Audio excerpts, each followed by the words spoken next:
दिल्लीमध्ये स्फोट झालेल्या गाडीत डॉक्टर उमर असल्याचं डीएनए टेस्टवरून झालं स्पष्ट। अल फलाह विद्यापीठातून शाहीनच्या नावावर असलेली ब्रेझा गाडी जप्त। केंद्रीय गृहमंत्री अमित शहा यांच्या अध्यक्षतेखाली गृह आणि गुप्तचर विभागाच्या अधिकाऱ्यांची बैठक।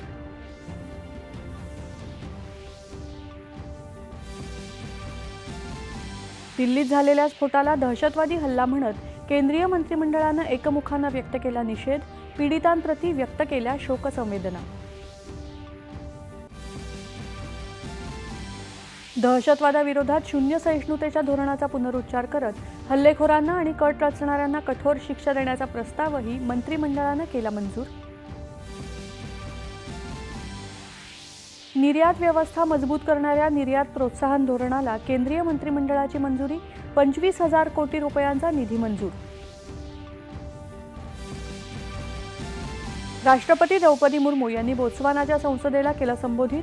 भारत आणि बोत्सवाना एकत्रितपणे न्यायसंगत आणि अधिक शाश्वत जागतिक व्यवस्थेसाठी योगदान देतील असा व्यक्त केला विश्वास।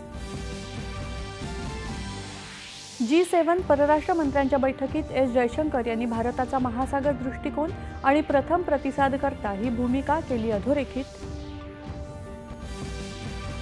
आणि ढाका येथे सुरू असलेल्या आशियाई तिरंदाजी अजिंक्यपद स्पर्धेत कंपाऊंड प्रकारात भारताच्या मिश्र आणि महिला संघाला सुवर्ण पदक।